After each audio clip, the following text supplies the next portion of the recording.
Folks, Black Star Network is here. Hold no punches! I'm real revolutionary right now. Support this man, Black Media. He makes sure that our stories are told. Thank you for being the voice of Black America, Roland. Stay black. I love y'all. All momentum we have now, we have to keep this going. The video looks phenomenal. See, this difference between Black Star Network and Black-owned media and something like CNN. You can't be Black-owned media and be scared. It's time to be smart. Bring your eyeballs home. You dig?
Today is Thursday, September 7, 2023. Coming up on Roland Martin Unfiltered, streaming live on the Black Star Network.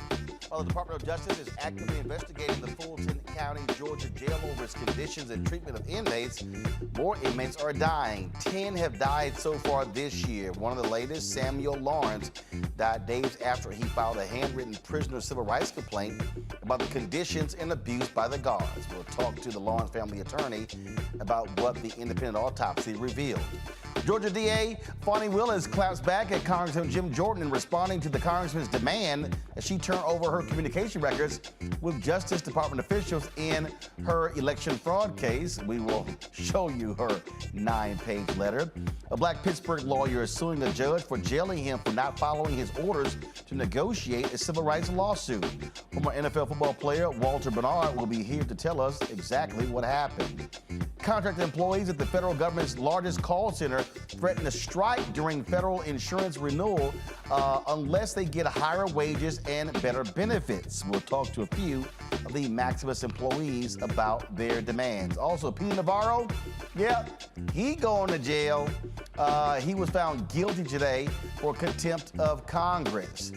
And the SBA 8A program is in jeopardy after a white woman sues, complaining that she was unable to apply, even though she got $4 million in contracts from a women set-aside program.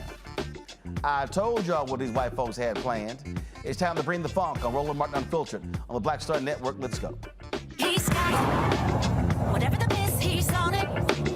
Whatever it is, he's got the scoop, the fact,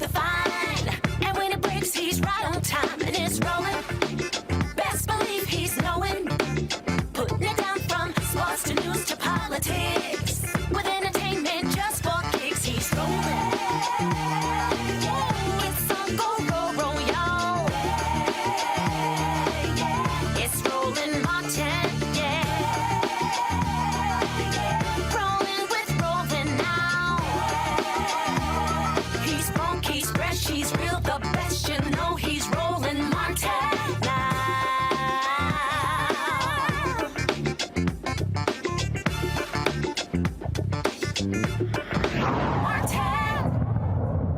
What the hell is going on in the Fulton County Jail this year? 10 inmates have died in that jail. The DOJ has opened a civil rights investigation into jail conditions in that jail, citing violence, filthy conditions, and the death last year of a man whose body was found covered in insects. Recently, Samuel Lawrence was found unresponsive in his cell at the jail on August 26, days after he filed a lengthy handwritten prisoner civil rights complaint regarding the conditions and abuse by prison guards. I'm in a, quote, I'm in a cell in isolation with no water, no working toilet. I'm sleeping on a hard metal floor, and then they decreased my food. Lawrence later died at Grady Memorial Hospital. The coroner has not released Lawrence's cause of death.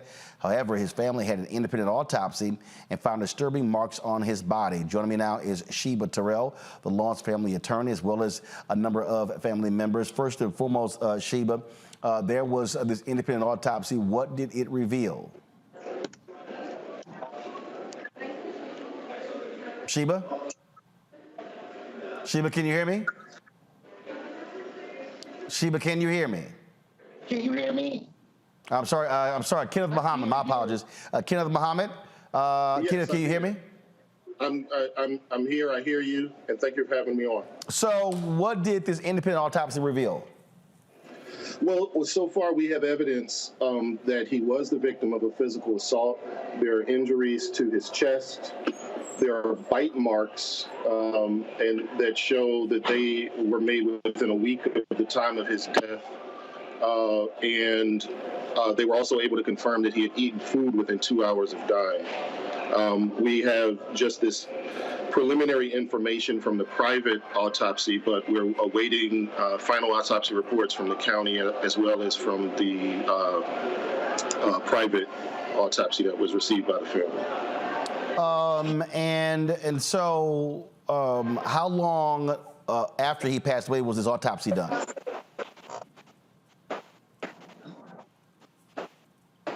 Kenneth? Well, the date of death was August 26th. Can you hear me? Yep, go ahead. Okay, yeah. He died on Saturday, August 26th, and the county actually began within the day, the next day, from the information that we received. So it was pretty quick that we started. That they started the process at the county. I can't tell you the exact date that the independent autopsy began, though.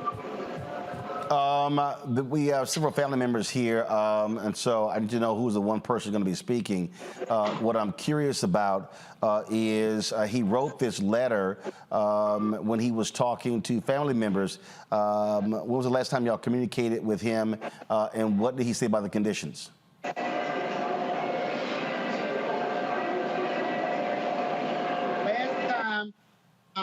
He talked his grandmother is when 2 weeks before his death is when he shared some things that was going on in the jail. So 2 weeks before his death. And what did he share? Told her that the officers and the inmates were abusing and terrorizing him and bullying him. And that was in a phone call to his grandmother? That was in a phone call to his grandmother. What was he in jail for? He was in jail for arson, alleged arson. And was bail given? Was he unable to make it? What happened there?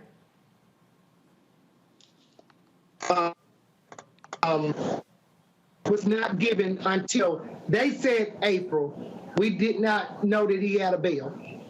So how long has he been? How long was he in the Fulton County Jail? From December 26th. So he was in the Fulton County Jail for 8 months. 8 months. Yes. Kenneth, as I said, the DOJ is investigating, and what's disturbing here is, I mean, it's not usual for 10 people to die in a county jail in, I mean, this isn't even a full year. Right. Yeah. If we back up, part of my practice is criminal defense. I handle civil rights cases, but I also handle criminal defense.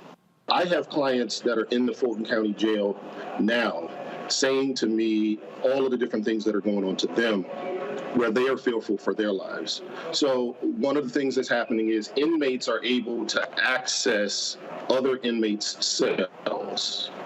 And so one of the things that Samuel reported was that a group of inmates actually popped open the door to his cell on one instance, and an altercation ensued at that point. And in the written report that he gave, he indicated that he suffered a bite mark at that time. Now, the autopsy report is showing that there's evidence of bite marks, so that's showing that the report that he gave, the written report that he gave, is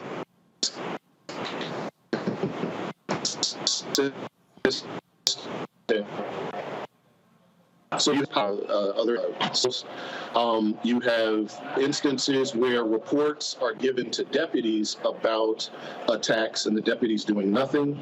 You have reports of deputies themselves assaulting inmates. Samuel reported that he was the victim of excessive force on multiple occasions. On one instance, he was handcuffed, and while handcuffed, he was improperly pepper sprayed, kicked, and stomped. As I indicated, I've been dealing with issues with regard to safety at the Fulton County Jail from a number of my clients over the last months. There is another young man named Monte Stinson who died on just August 1st of 2023. And the circumstances surrounding his death are where the officers actually reported that he was counted in his cell alive, but when some information came about the time of his death, it showed that he would have had to have already been dead at the time that they reported that he was alive. You have, after Samuel's death, you have another death that took place just a few days later on August the 31st. And so what it looks like is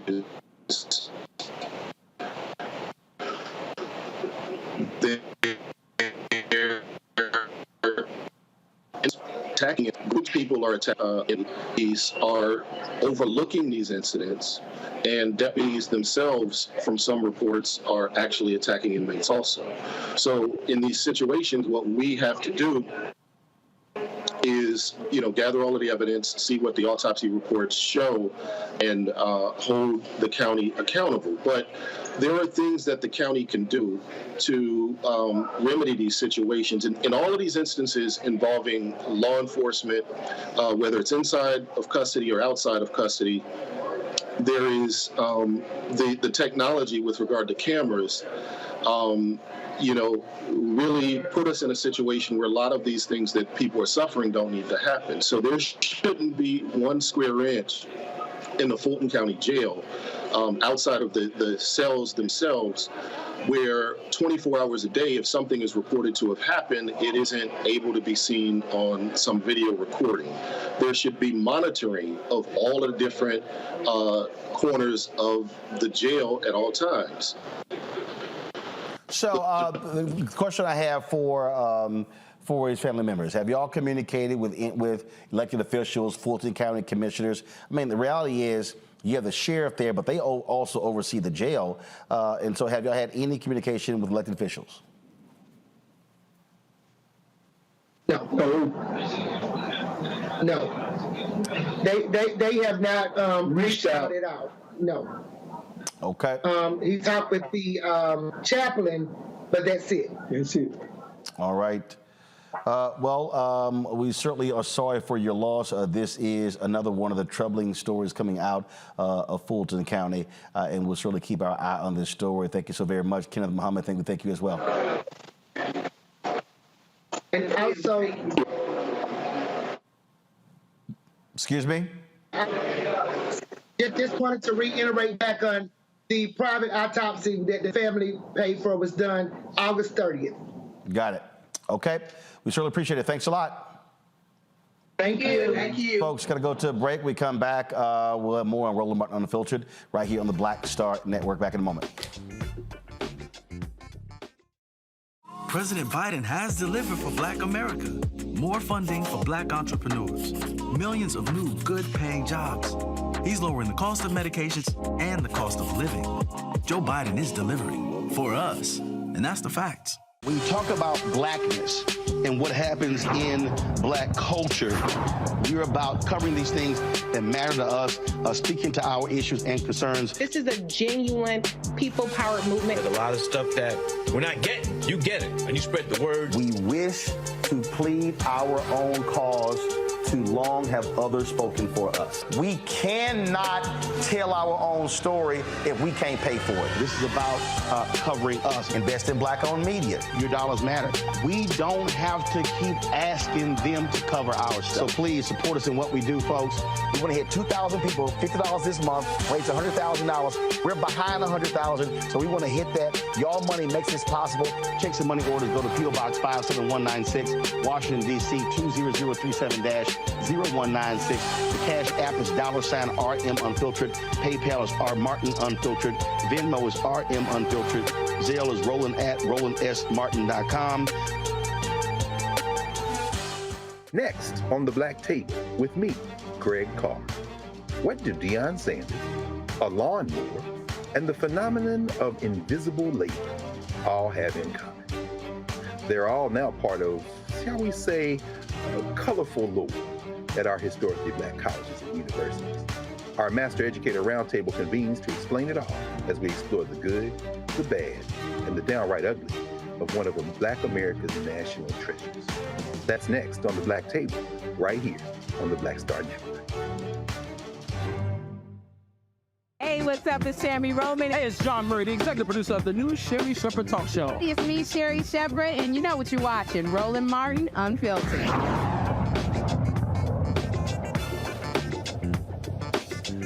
All right, folks, welcome back to the show. Introducing my panel on today, Greg Carr, Department of Afro-American Studies at Howard University, Reese Colbert, host of the Reese Colbert Show, Sirius XM Radio out of D.C., Long Victoria Burke, Black Press USA, Arlington, Virginia. I'll start with you, Greg. It is crazy to me that 10 people dying in a jail in a year has not attracted more attention.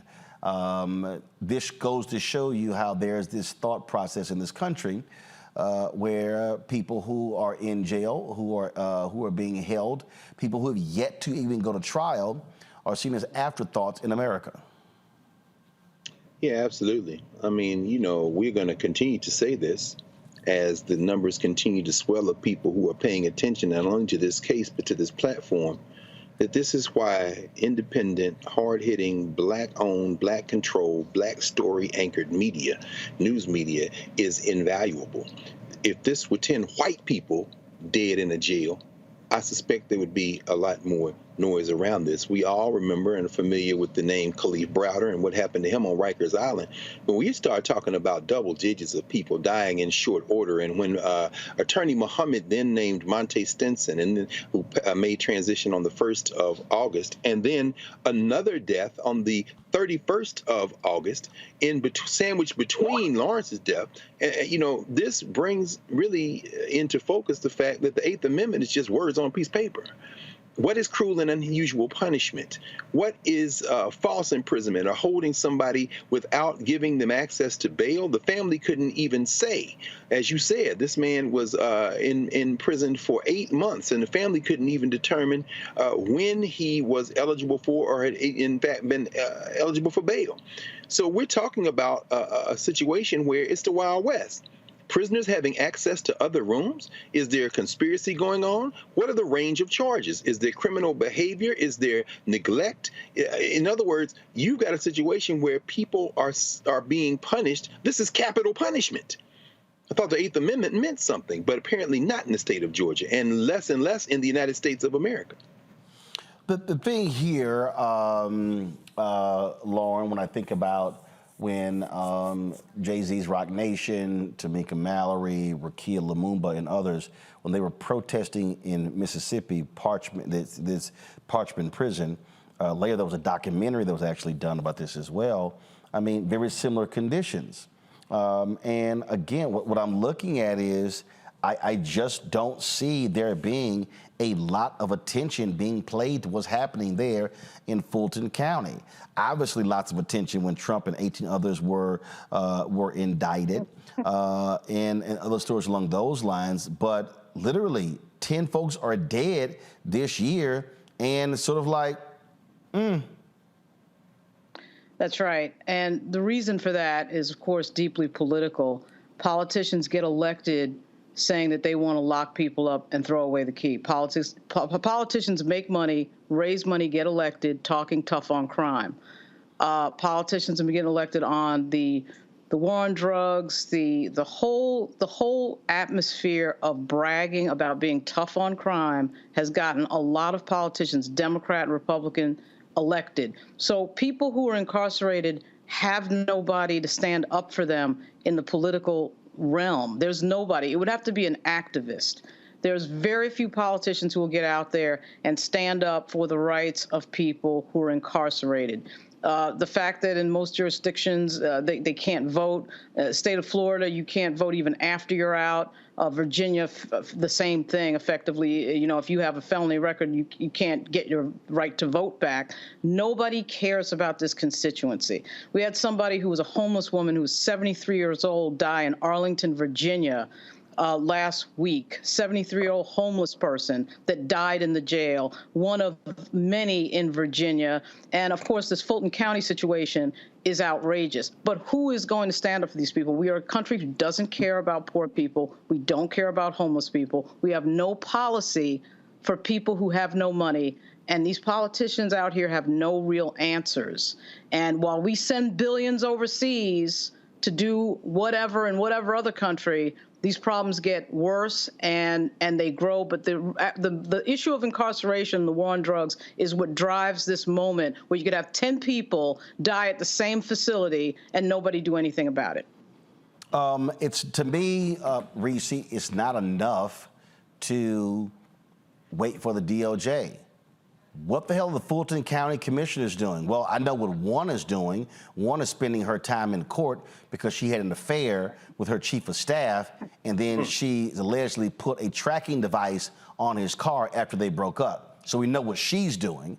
But what the hell are these? I mean, if you are a Fulton County commissioner, your ass should be telling the sheriff, how in the hell are you not doing a massive check on this jail? In fact, those commissioners should themselves be going through that jail and examining the conditions there.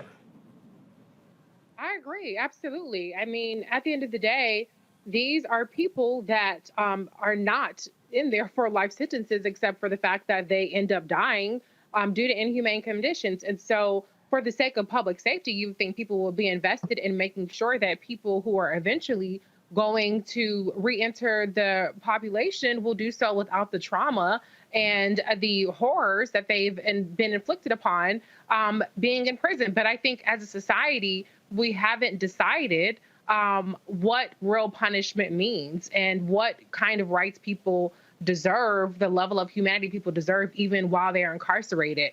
People are very much indifferent to that because people are more concerned about, you know, dodging bullets or dodging whatever kind of crime people perceive to be surging in their areas. And so this is really a stain on our entire society and how we treat people to get to the point to where people are locked up. A lot of people are incarcerated on pretrial detention because of the bail laws and a lack of reform there. And so this is a multi-pronged issue, but I saw that the sheriff's statement was about underfunding for the jail and needing new facilities. I don't think this is as much a facility issue as it is a humanity issue and a willpower to actually do something about the level of incarceration we have in Fulton County specifically, but in this country in general. Go to my iPad to control room. This is what I want. I want to call every single one of these commissioners, and I want to see who has the guts to come on this show tomorrow. And so Rob Pitts, he's the chair, he's black. You got Bridget Thorne, Bob Ellis, Dana Barrett, a black woman, Natalie Hall, a black man, Marvin Arrington Jr., a black woman, Khadija Abdul-Rahman. call every single one of them and also call the sheriff, because they should be supplying some answers as to what the hell is going on there in Fulton County. This makes no sense. To me, you already have a person who died covered by insect bites. Okay, you got this guy complaining about no water. Well, they should be doing a check and seeing, do you have running water in every single damn prison cell? What's going on with working toilets? This is real basic. And if you have these allegations of abuse by prison guards, where in the hell is Governor Brian Kemp?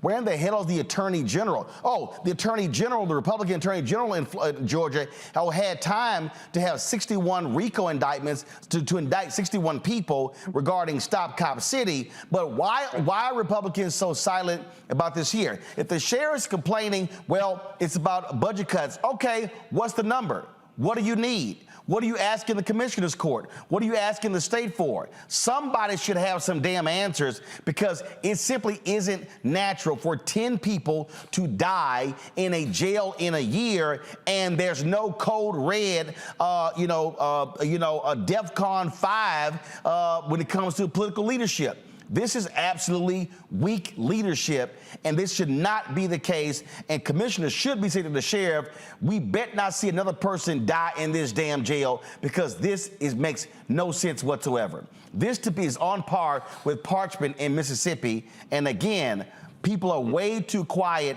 there in Atlanta area in Fulton County, and it needs to be dealt with, and these commissioners need to step the hell up. That's what needs to happen, because it literally makes no sense whatsoever. All right, folks, hold tight 1 second. We're going to go to a break. We come back, more. P. Navarro defied a congressional subpoena. Now he's going to get sentenced in January. So we got that going on. Also, some workers in Mississippi over the largest federal government call center are demanding a new contract, saying they're going to strike unless they get better wages and benefits. There was a protest today in Hattiesburg, Mississippi. Congressman Benny Thompson, Derek Johnson, the NAACP, many folks spoke there, and we'll show you some of that and talk to those employees right here on Roland Martin Unfiltered on the Black Star Network. On the next Get Wealthy with me, Deborah Owens, America's Wealth Coach, Black women are starting businesses at the fastest rate than any other segment. However, finding the funding to build them is challenging. On our next Get Wealthy, we're going to talk with author Catherine Finney, who wrote the book, Build the Damn Thing. And she's going to be sharing exactly what we need to do to achieve success in spite of the odds. As an entrepreneur of color, it's first, building your personal advisory board. I think that's one of the things that's helped me the most. The personal advisory board are the people who are in the business of you personally, and want to see you succeed. That's right here on Get Wealthy, only on Black Star Network. Next, right here on The Frequency, the woman they call the Gifted Eye, hip-hop celebrity photographer Coy Soldier. She's the master storyteller that captures the history of hip-hop through the lens of her camera. Tupac comes out, the next thing you know, you didn't know who they were at first. You just seen all these dudes just come rushing the stage. Then you realize Biggie gets a bottle of champagne, he pops it open, sprays it on the crowd, he drinks the bottle. Coy Soldier, the hip-hop celebrity photographer, joining me right here on the next episode of The Frequency on the Black Star Network.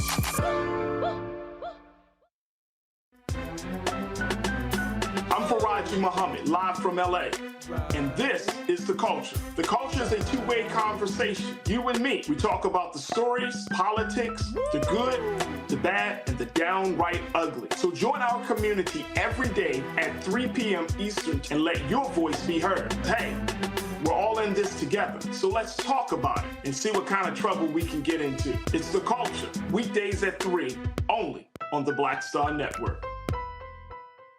Hatred on the streets, a horrific scene, a white nationalist rally that descended into deadly violence. White people are losing their damn minds. As an angry pro-Trump mob storms the U.S. Capitol, we've seen shooting. We're about to see the rise of what I call white minority resistance. We have seen white folks in this country who simply cannot tolerate black folks voting. I think what we're seeing is the inevitable result of violent denial. This is part of American history. Every time that people of color have made progress, whether real or symbolic, there has been what Carol Anderson at Emory University calls white rage as a backlash. This is the rise of the Proud Boys and the Boogaloo Boys. America, there's going to be more of this. Here's all the Proud Boys, guys. This country is getting increasingly racist in its behaviors and its attitudes because of the fear of white people. The fear that they're taking our jobs, they're taking our resources, they're taking our women. This is white fear.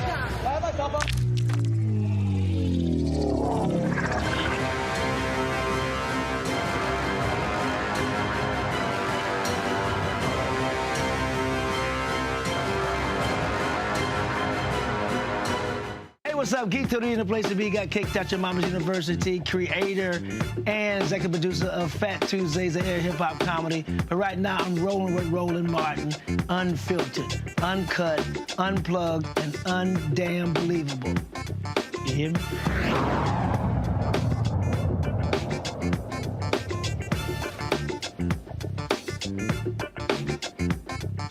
About a month ago, Maximus reached out to our office and they wanted to have a meeting. I said, I don't have any reason to meet with you. The only reason why I will meet with you if you had workers at the table, if you've signed an agreement with them to increase their pay to ensure they had medical health care and a quality of work life that all individuals should be entitled to. For the NAACP, let's be clear.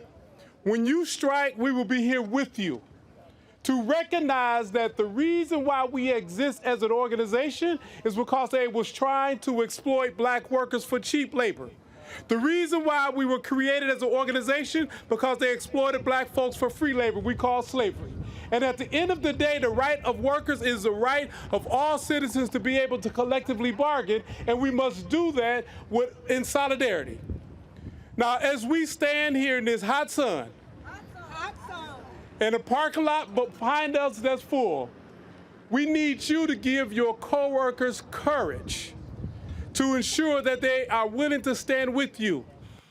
That was Derek Johnson, president of the NAACP, speaking at a rally today of employees of Maximus there in Hattiesburg, Mississippi. Employees there, they have the government's largest call center. They're threatening to strike unless they get higher wages and better benefits. They went on strike for a single day in June. They made it clear at this rally that they will not go to work when it's time to renew federal health benefits if their demands are not met. Here is some more of the speakers from today's event. Today we're standing together to put Maximus on notice that workers are prepared to go on strike during the Medicare and Affordable Care Act open enrollment period unless Maximus addresses their demands. Let me repeat that. So I want to make sure that they hear me and that y'all hear me. We are prepared and we will go on strike during the Medicare and Affordable Care Act open enrollment period unless Maximus addresses their demands. And I'm here to deliver a message to you, Maximus workers, that I and all of CWA, I, as your newly elected international president, have your back. And I will stand with you in your fight for living wages, affordable health care, for a real voice on the job, and for racial and economic justice. When we fight, we are going to win in the end. Thank you so much for having me. Thank you very much. Good afternoon. Good afternoon. I came a long way to be with workers who want to make a difference in the workplace. But you know, you want to be respected in the workplace. And so for a guy who doesn't represent this area, but I identify with your mission. I identify because all you want is the ability to organize and choose the right to have representation in the workplace. And that's what you're doing here at Maximus, and I support you for that. More importantly, for those of you who go to work every day, you expect to be respected and paid a fair wage. Not just a living wage, but a fair wage. Now, what does that mean? In order to get what you want, you're going to have to stick together. And this is part of the process. This company makes $2 billion a year of federal contracts, and they can't pay you better than what they're paying you now. You know, you give people a raise, then you raise the deductible. You give them a raise, then you raise the contribution for the health care. That's not, you know, that's smoke and mirrors, because that doesn't put anything on the table. So part of the reason I'm here is to let you know that there are a lot of people who don't live in the Hattiesburg area who are with you. There are a lot of people who understand this cause. But in unity, there's strength. You have to stick together. Now, Folks, joining us right now are a couple of members of the Maximus Organizing Committee, Sylvia Walker from Bogalusa, Louisiana, and Catherine Charles from Tampa. Glad to have both of you here. I'll start with you, Sylvia. So for folks who don't know, explain, what do y'all actually do? I am at Maximus, and I'm a dual, what's called a dual. I work for the Affordable Care Act, signing people up for insurance. And I also work for Medicare. So when folks are calling about the Affordable Care Act regarding benefits, you're one of the folks they're talking to, walking them through what it means?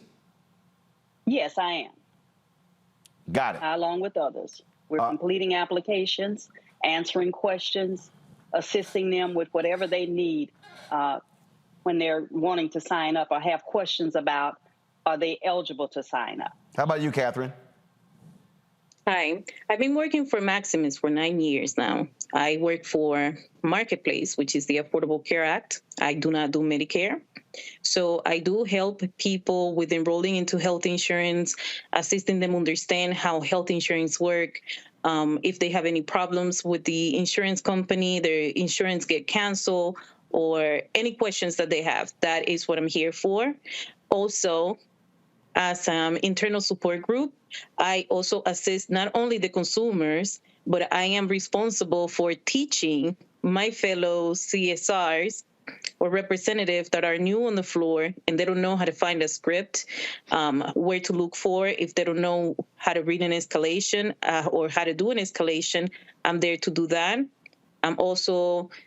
I take tier 1 calls as well as tier 2 calls, as well as supervisor calls. So when the consumer called and asked for a supervisor, I'm the one answering those calls. So you're focusing on pay and other benefits. So Sylvia, what is the pay like, and what are y'all asking for? We're asking for a wage that we could live on. The pay is not good. As you can hear from what I said previously, I'm working 2 jobs and being paid for 1 job. Now, what are they doing? Are they paying hourly? Are they paying salary? What are they paying? And what's the average wage of workers? Okay, so the customer service representative, and that's what I am, dual. My salary is about $17 an hour, and there are some that make a little bit less, from what I understand. And then there are others that make a little bit more. And so you're putting a lot on your plate to provide the services that are needed for our community, people in our community, our communities, and then we're not being paid for that. No customer service representative that works for Maximus should be concerned about how they're going to pay the rent, how they're going to eat, how they're going to manage their home if they have to get sick, or if they get sick. So that's a problem. When you have us working, we're doing our best to serve our community, to do the job to the fullest of our abilities, and then we're not paid. We're in the food pantry line. That makes no sense. How many hours are y'all working per day? We work 8 hours a day. And some have a 10-hour day. And Catherine, a 4-day week. And how many employees are we talking about? Oh, it's a lot. In Tampa, Florida, and here in Tampa, we have thousands of employees. Most of those employees are females, single mothers like me. For bilingual representative like me, the base pay is $18.70 a month. And I'm sorry. You mean an hour? An hour. Yeah, got I'm sorry. It. Okay, an got hour. it. Got it. All right. So Sylvia, you said about 17. You said the base pay, but being bilingual was about 18.70. What are y'all asking for? What are you asking it to be raised to? Sylvia, you first. $25 an hour. That's more like it. $25 an hour. And what else are you asking for Maximus? We're asking for better benefits. Our deductibles are high, and we can't afford these deductibles. If you don't go to the doctor or use your health care often, if you're just getting the basic office visit, wellness visit, we can't pay that deductible. How much is it? And then pay for the visit. How much is it? I think it's $2,500. Whoa. $2,500? Yeah. Mm-hmm. Yeah. Wow. That is so for that office visit, you're paying $2,500.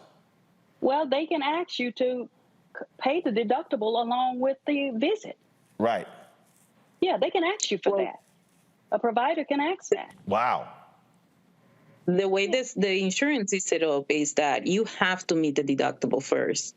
I work teaching people about deductibles, co-pays, and for us at Maximus, you have to meet the deductible. So if you go to your first doctor visit, you're not going to be paying a co-pay.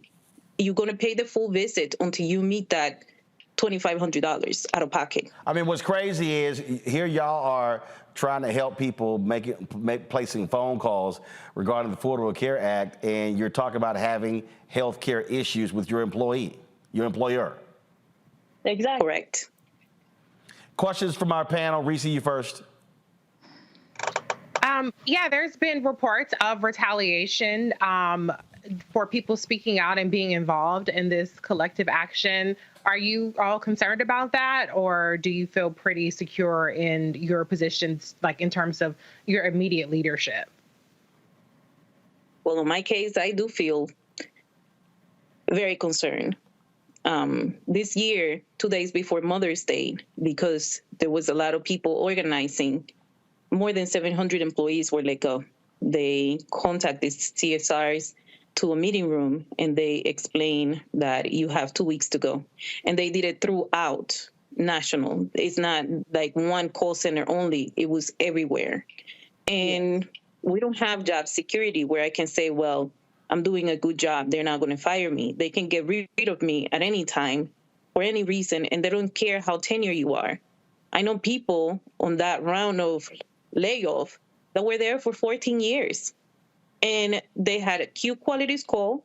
They were responsible for the job. They did a good job, and they still got let go. Not a specific reason why, well, they said that because of local volumes, they had to let these people go.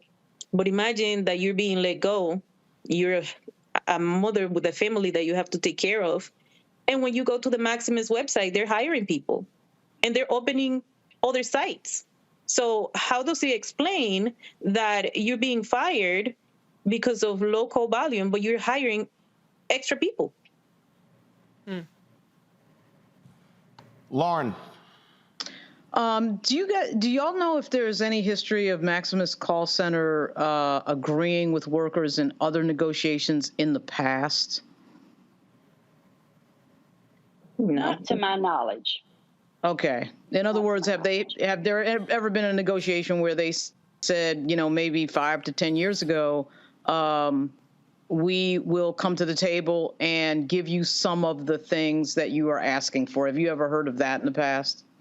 I have not. I have been a part of the organizing since Maximus came to Louisiana, Bogalusa, Hattiesburg, and I have not heard of that. We've been working to try to organize They have been union busting, doing everything they can to stop us or to shut us down, calling the police on us when we were simply passing out flyers for information for our coworkers. I mean, just crazy, putting us off the property.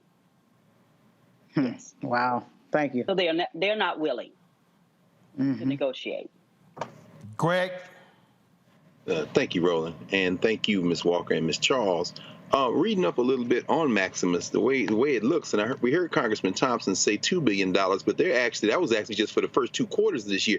If I have it correctly, they're projecting as much as $5 billion in earnings this year, and a multi-billion-dollar international company with like nearly 40,000 employees in 10 countries. I mean, getting rid of 700 people earlier this year, and of course, in the wake of the one-day action you all had, I guess my question is, the excuses they're giving, and reading some of the conditions y'all working under reminds me of Amazon, and in terms of what these union busting they're trying to do, they're saying that, people getting put off the rolls means there's a slowdown in call volume. Has that been either of y'all's experience between people having to re-enroll and those suffering from long COVID? Has the call volume actually dropped, or has it increased? Or particularly since people are having to re-enroll in these things. And the call volume has not let up. The calls come in back to back to back, constantly. You don't have time to recover from the previous call before another call. You're answering another call to assist someone else. And depending on the nature of that call, it can be some kind of difficult to take the next call and get yourself in that frame of mind to assist that person. But we do what we do, and we do it to the best of our abilities. Thank you. Catherine, final comment. Well, as she stated, the calls are, for Marketplace, they're a little bit different because right now they're not as fast coming in through as they used to be. Like during November, during open enrollment, after open enrollment, when we have to do also the 1095 forms for tax season, it's call after call. You barely get a minute to sip water if you get anything. We're not only calling for the benefits of the pay and the conditions. We only get like a 5 minutes break to go use the bathroom or drink some water.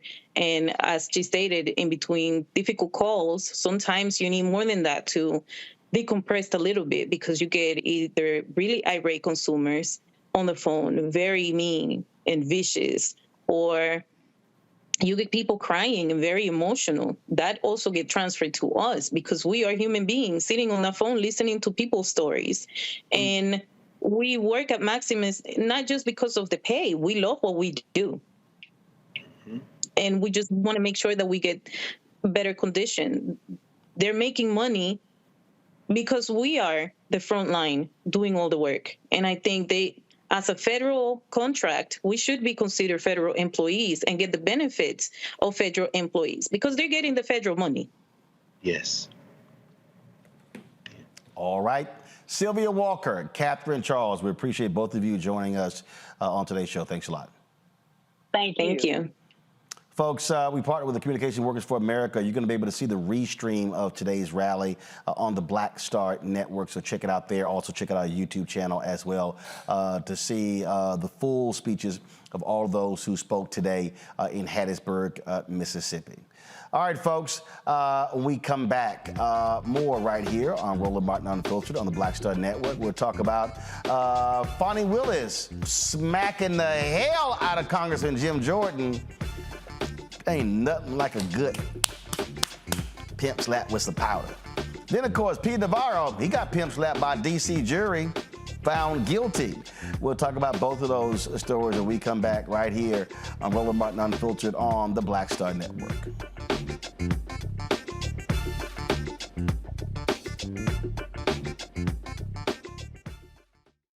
President Biden has delivered for Black America. More funding for Black entrepreneurs. Millions of new good-paying jobs. He's lowering the cost of medications and the cost of living.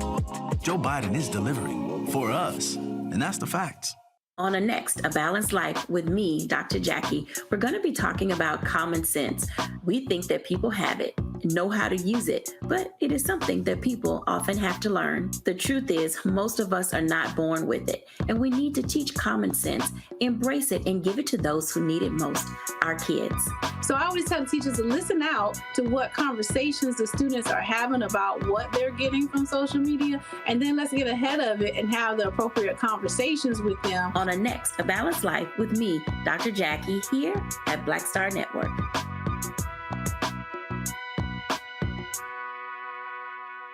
When you talk about blackness and what happens in black culture, we're about covering these things that matter to us, speaking to our issues and concerns. This is a genuine people-powered movement. There's a lot of stuff that we're not getting. You get it, and you spread the word. We wish to plead our own cause.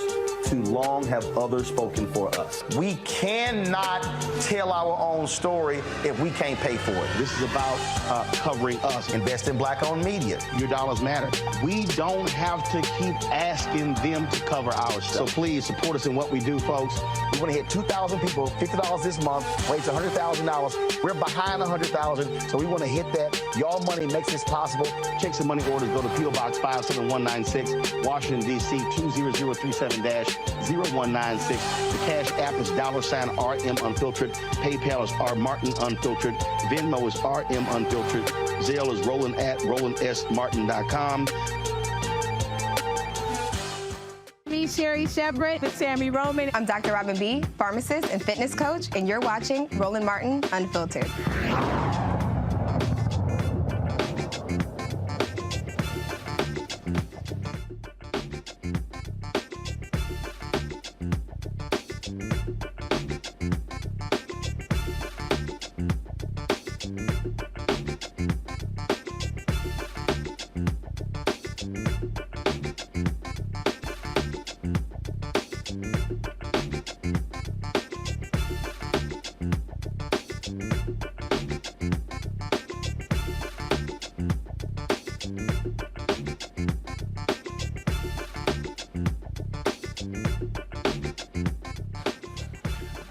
Like mediocre white men getting smacked down by sisters. That's what Fani Willis, the Fulton County DA, did. She basically told Congressman Jim Jordan of Ohio to kiss her ass. Last month, the chair of the Judiciary Committee, Jordan, informed Willis by letter he was launching an investigation into whether she coordinated with federal officials for the Trump indictment. You know, he's been kissing Trump's ass so much, he probably has a brown face. Now, here are a few excerpts of Willis's 9-page letter response to Jordan's request for documents. Quote, as you know, Chairman Jordan, the congressional power of inquiry is not unlimited. She then cites Watkins versus the United States. Congress is not a law enforcement or trial agency. That function is reserved only for the executive and judicial departments of the government. She then said, your letter offends each and every one of these settled principles. Its obvious purpose is to obstruct a Georgia criminal proceeding and to advance outrageous partisan misrepresentations. As I make clear below, there is no justification in the Constitution of Congress to interfere with a state criminal matter as you attempt to do. She then said the demands in your letter and your efforts at intruding upon the state of Georgia's criminal authority violate constitutional principles of federalism. Criminal prosecutions under state law are primarily the responsibility of state governments. Congress's lawful prerogative to interfere with states' administration of their criminal laws is extremely limited. She then said your attempt to invoke congressional authority to intrude upon and interfere with an active criminal case in Georgia is flagrantly at odds with the Constitution. The defendants in this case have been charged under state law with committing state crimes. There's absolutely no support for Congress purporting to second-guess or somehow supervise an ongoing Georgia criminal investigation and prosecution. Ooh, this she said, Chairman Jordan, I tell people often, deal with reality or reality will deal with you. It's time that you deal with some basic realities. A special purpose grand jury made up of everyday citizens investigated for 10 months and made recommendations to me.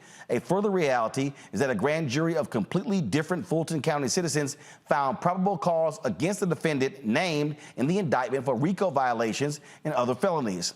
Face this reality, Chairman Jordan. The select group of defendants who you fret over in my jurisdiction are like every other defendant, entitled to no worse or better treatment than any other American citizen. Oh, she wasn't done.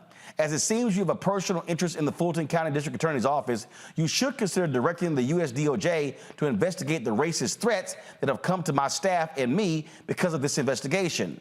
For your information, I'm attaching 10 examples of threats this office has received. See Exhibits F through O. I'm providing these examples to give you a window into what has happened to my staff and me as I keep the promise of my oath of the United States and the Georgia Constitutions, and do not allow myself to be bullied and threatened by members of Congress, local elected officials, or others who believe Lady Justice should not be blind and that America has different laws for different citizens. That right there is a pimp slap, Lauren. Yeah, it sure is.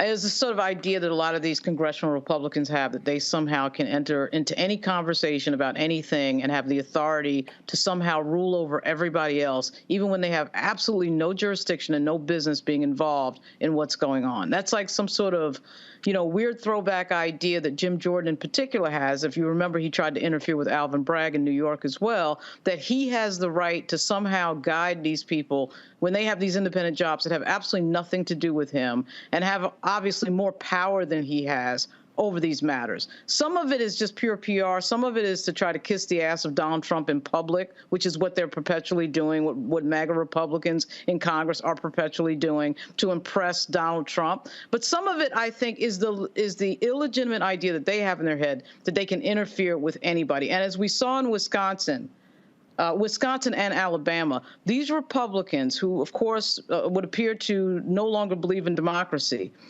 think that they can just sort of lock in their power forever by just making a decision to lock in their power forever without the people involved, without voters involved, or anyone else. But, Fani Willis ended that conversation. She's going to continue to ignore him because he should be ignored, and that's the way that'll play out. What you're dealing with here, Reese, is an arrogant asshole in Congressman Jim Jordan. And again, these people will do whatever and say whatever to protect the Grand Dragon himself, the Orange One. Right. It's all kabuki theater. They don't have any power. And I'm glad that Fani Willis said, go to hell, bitch. You have no authority over here around these parts. If you want to make yourself useful, then why don't you investigate the actual crimes that are being committed against my office in terms of the threats? And so Jim Jordan, who has gotten away with heinous things himself, is just doing nothing but entertaining the base and further entrenching the Republican Party with Donald Trump. The Republican Party is going all in on Trump at a time where they should be trying to bolster an alternative to him. And that's just where they decided to throw their lot in. But I am so glad that Fani Willis is not backing down. She is not even showing them any kind of deference. There's no sir this and honorable this. It's just kiss my black ass. And that should always be the response, Greg. Yeah, I will give credit to Fani Willis. I was having this conversation with students today, and we were talking about Fani Willis in Georgia and, her use of RICO. This is the first big white fish in her scope. And students have some mixed opinions on that. But one thing is clear. She doesn't mix her words when she gives public statements. Some of the bits that I particularly enjoyed in the 9-page letter when she enumerates things in direct response to him. And I love what she said when she got to section 2C of her point-by-point refutation of her. She said, I'm going to give you an explanation of the basic obligations of a prosecutor. And the sentence she uses, she says, your letter makes it clear. Now, mind you, Jim Jordan has a JD from Capital Law School, which is down the street from where I went to law school at Ohio State. And he went to Ohio State, as Reese says, with a kind of checkered record there. But Fani Willis says, your letter makes it clear that you lack a basic understanding of the law, its practice, and the ethical obligations of attorneys generally and prosecutors specifically. Now, you're saying to this guy with a JD, He said, your letter makes it clear that you don't understand. And then at the end, she gives a whole section, that last couple of pages, she said, here's some productive activity that you might be able to engage in. And then she enumerates what they do with the federal money, as you said, Roland. I mean, you're processing back rape kits, you're dealing with young people, trying to keep them out of the juvenile justice program. But the way she handled him was how you would talk to a child. And then she did tell him to go to hell and to kiss her ass, but the way she did it over 9 pages, this is the Fani Willis that people in Atlanta know. It's just that they haven't always seen her train those guns on white people. And Jim Jordan, how'd you like it, brother? How did you like it? Well, I'm sure that's what I want to ask. The same of P. Navarro, of course. We've been showing you all the videos of this white woman who's been trolling the hell out of P. Navarro. Well, today he was convicted. He was convicted today. Y'all, that's yesterday's video, y'all. That's old. So he was convicted in federal court today. So this is what happened in court today. Go to my iPad. All right, let's get it up. So I'm telling you, I've been showing, this is the 3rd time I'm showing this woman. I love the fact that she shows up, and every time that he goes before the cameras and he wants to pitch his defense funds, she's right there. All right, y'all, check this out. I'm sorry, we're going to listen to Peter Navarro. Here we are with one of the most important constitutional separation of powers issues, and people will not let me speak. This is my First Amendment right. What I'm going to do now is allow... There's cameras here. The marshals just saw you. The marshals just saw you. You're in trouble. You're in trouble. You just assaulted me. That man just assaulted me. He stuck a flagpole in between my legs. Yeah. Don't touch me. Don't touch me.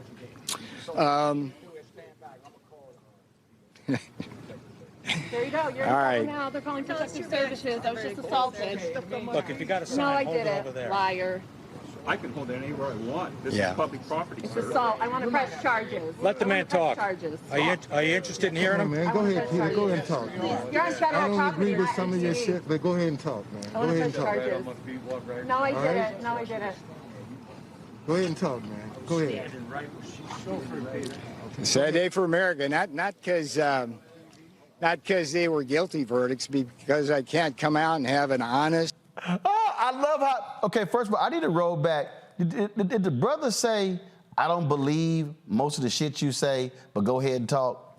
Did he actually say that? Let me roll that back, okay? Okay, now go. All right. Now they're calling protective services. I was just assaulted. Look, if you got a sign, no, I hold it over didn't. there. Liar. I can hold it anywhere I want. This is public property. It's assault. I want to press charges. Let the man talk. Charges. Are you interested in hearing him? Man, go ahead, Peter. Go ahead and talk. You're on federal I don't property. agree with some of your shit, but go ahead and talk. Oh my God, Reese's like, I don't agree with some of your shit, but go ahead and talk. You know what? Sometimes Black people, just let the Karens do the work. Okay. Right. I don't know why you got to come in there swooping with your save a white boy cape on. Well, with his truth conductor sign. I don't know what that said. I couldn't read the sign, but I didn't. No, go right here. Go to my iPad. The sign says, "Stop hating each other because you disagree." Truth conductor. Boy, bye. Okay, so you one of those. Okay, that's fine. Look. Karen's for good, okay? I'm with homegirl. If you can get somebody locked up, if you can weaponize those white tears towards white terrorists, I am on your side, homegirl. I support you and your movement on white crime and send them to jail. I want to know if she got her wish. Was the man arrested because he assaulted her? We all saw it. It was on camera, okay? She deserves justice. I mean, first of all, she's been amazing. Now, remember, y'all, this was the first one we showed right here. Thank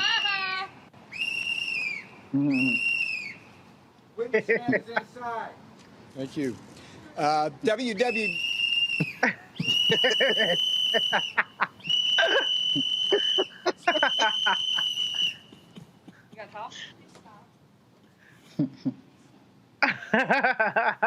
This is what's wrong with America here. www.defendpeter.com.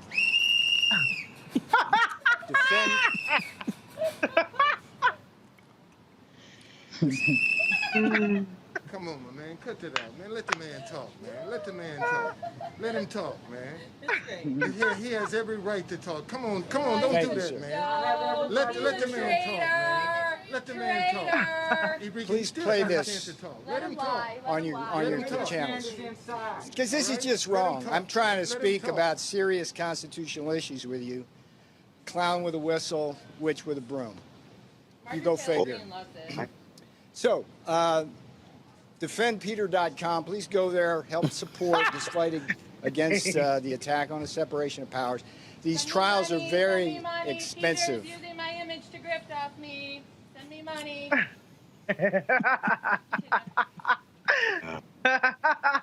These trials are very expensive. That's part of the Democrats' lawfare against us.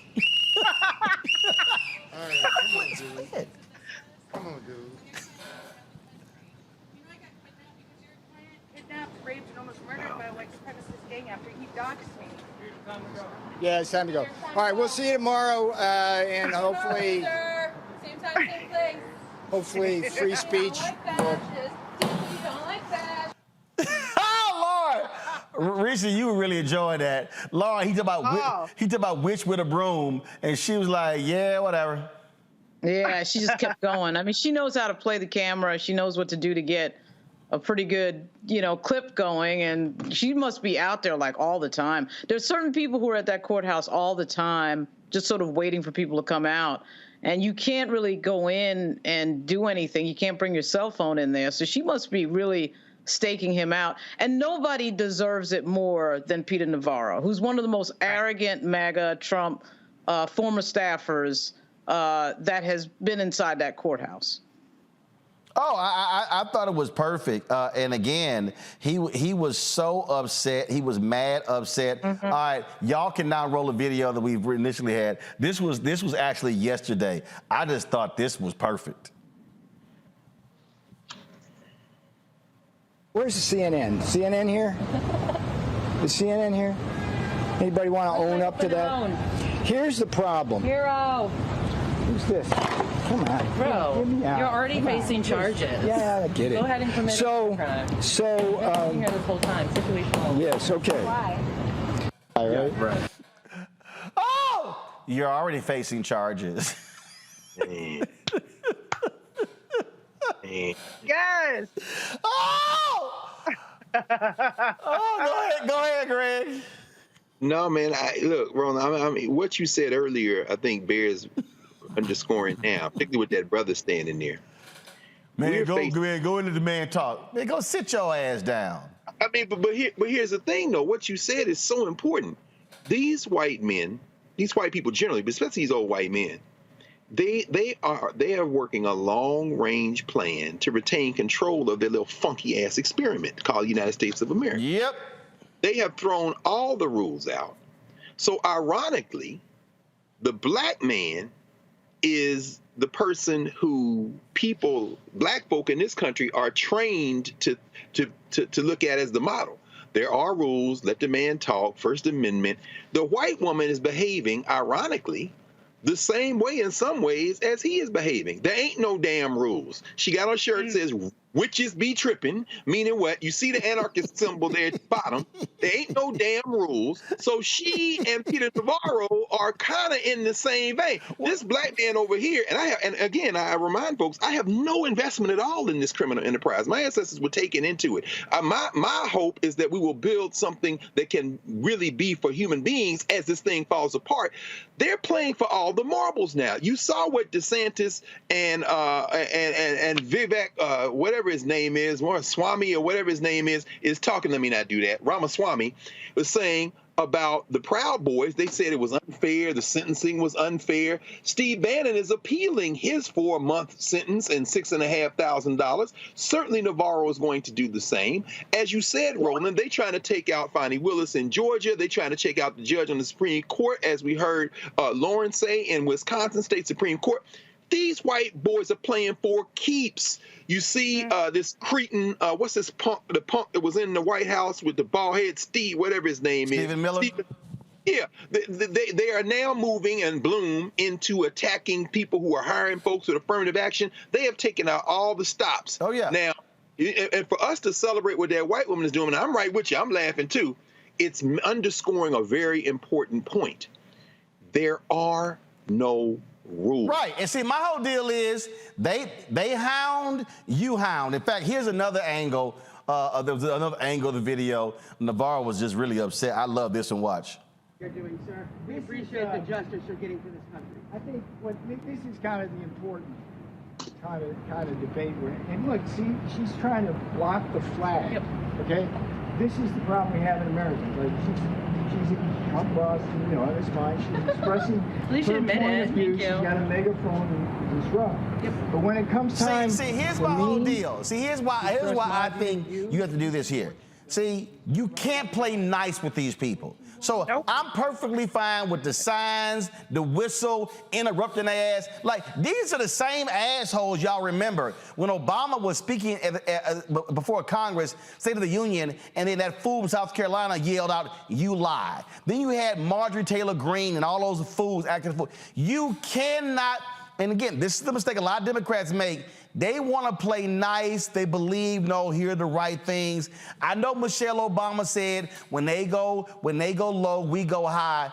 Damn that, Reese. When they go low, hit their ass in the knee, and they hit you in the shin, bust their ass in the ankles. They hit you in the ankles, hit them in the bottom of their feet. Point blank and the period. Like, fuck civility. This is the same motherfucker who sat up there and orchestrated what they call the Green Bay sweep to essentially overturn the election and disenfranchise 81 million Americans, 8 million which more voted for Biden over Trump.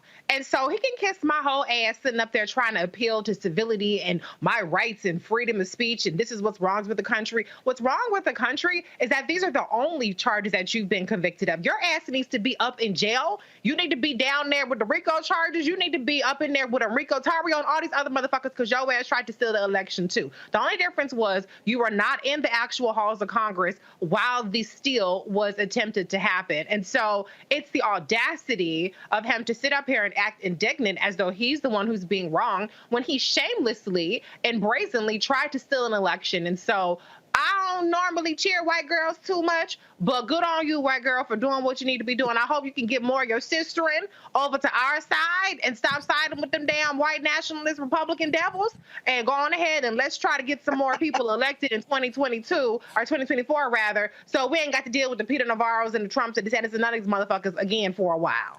I mean, look, the thing here, Lauren, and we're going to talk about it more in depth tomorrow, but you had a white woman in Tennessee who sued the 8A program. The Washington Post has a story.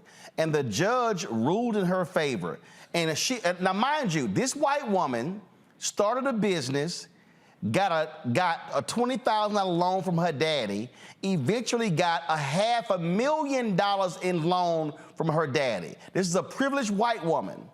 She then got 2 federal contracts totaling $3.8 million through a women's program, but then her trifling ass sued the 8A program by saying, oh, I couldn't apply because I'm not disadvantaged by race. And so now this has upended the 8A program. Now let's keep in mind, the federal government spends $560 billion a year on contracts. Black people have gotten 1.67% of the federal contracts, most through the 8A program, okay? But see, these white folks want to go after everything. And I kept warning people that this is what they're going to do. This is a moment where we must be in a fight mode. We talked about CRT, books, we talked about affirmative action in college. They want to go after anything that has actually helped black people, other minorities. And I said to the Business Council in Milwaukee, I said, now is the time to see whether real allies are going to step up. Let's now see if big business is going to say, hell no, we doing this because it's right. You got to bring the same level of energy to these assholes, and you got to get in their face. You got to sit here and go at them. I ain't conceding an inch to these devils. Not an inch. Yeah, I mean, I think that, I mean, there's a lot to say about that. We're basically dealing with a bunch of people who are, their core strategy really is lying, because lying works. And lying particularly works when you have a press corps that wants to both sides everything and stick to objectivity and not state. And want to play nice. Right. Yeah. It's worse than not wanting to play nice. It is actually not wanting to report, quote, a both sides objective framework and not call a thing and a lie a lie. We sat here with the first 2 years of Donald Trump, 2016, 2017, not, being wrapped around the axle of not wanting to call him the liar that he was with regard to President Obama's birth certificate. And they reported it as if it was just news because he was saying it. But when a political party is dedicated to lying and they convince a sizable amount of people that an election was stolen such that we're changing laws over it and getting people to believe that, and lying is a strategy, you've got to be playing on a different strategic level when that starts to happen. Right. Because you can't even try to sit here and try to be, okay, here's a perfect example. Mehdi Hassan interviewed at Vivek, that idiot. And he was jamming them up. And he was catching him in lies. He was catching him in lies, lie after lie. And he was very aggressive with the questioning. But my whole deal was, dog, call that thing a thing. This is what you're talking about in terms of how mainstream media sort of plays this. And media is far more aggressive than most of these people out here. But again, you got to call this stuff what it is. Watch this, we're going to come back. Anti-identity politics, anti-affirmative action in a party that hates the Soros name, yet you accepted a Paul and Daisy Soros scholarship at law school that was specifically set up for the children of immigrants. It was an affirmative action scholarship, and your defense for that is that you didn't have the money to pay for law school, even though you'd already made over $1 million at the time and made another $2 million. My defense of that is somebody gives you a merit scholarship at the age of 24, you take it. At the age of 24, somebody gives you a merit scholarship, you take it. I didn't say I didn't have the money. I said at a time when I had a lot less money than now, $50,000 you said was exactly, still useful have the money to me. Vivek. You keep forgetting your quote. You said, when I didn't have the money. So Mehdi, I've made this really easy for everybody. And I did this in the early weeks of the campaign. I released 20 years of tax returns. Yes, you did. Something that no presidential candidate, let alone somebody who's successful in business, has done. I challenged Democrats and Republicans alike, including the Biden family, to do it. And you know what? I released it so that you could look at them, so we can have an honest conversation. And I appreciate that. The funny thing I've learned. I do appreciate that. It's something Trump should learn from you. I think that transparency is important. So it's already open and everybody can see it. Exactly. We have 2009 But the fact of the matter is, you know what I would advise every 24-year-old should take 2009 and 2010, you made $750,000. You had the money to pay for law school. You didn't need a Soros affirmative action scholarship that you now criticize. I mean, none of this is worthy, but if you think it is, let's get to the detail. That was actually the first big piece You say you're anti-affirmative action. You took a scholarship for immigrants I'm anti-affirmative action. So why did you take a scholarship for the children of immigrants? Which falsehood would you like me to address? The financial one or the one about my views on affirmative action? Because I can go in whichever order you'd like. Did you not make $750,000? On the financial piece of it. Not at the time that I had applied for the scholarship that fall. Yes, you did. That December. Yes, you did, Vivek. This is awkward for you because you did. I've got the tax returns in front of my face. No, it's not awkward for you. Yes, on December 31st, when the application for the scholarship was that October. Mehdi, you're wasting your time on childish details in October of that year when I applied for that scholarship. So now again, I thought, look, Mehdi had the receipts, but to Lauren's point, this is what you do. This is what you say. Vivek, here are your tax returns. You're lying. You are a liar. You're lying right now.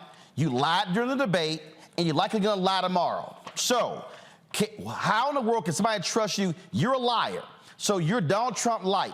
You are a liar. These are the facts.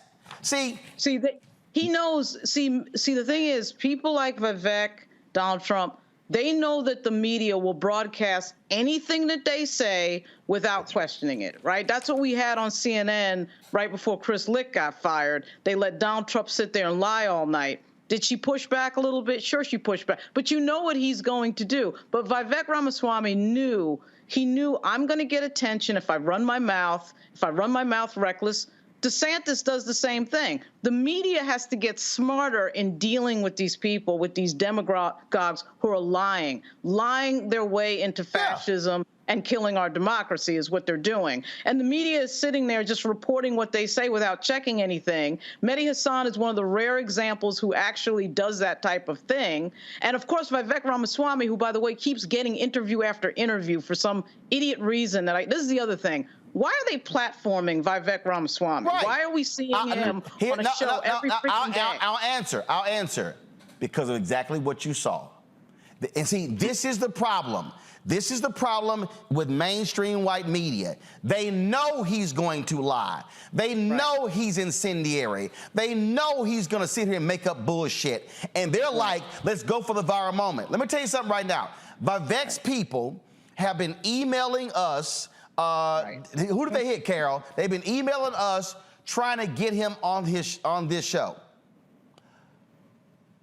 No. I don't, and people like, oh man, you should go Roland Martin. I'm not talking to his punk ass. He's a liar. He's a flat out liar. I'm not talking to his ass. They were like, Roland, you should get RFK on. Why? He lies. Both of these people, they've actually read quotes back to them. No, I didn't say that. Yes, you did.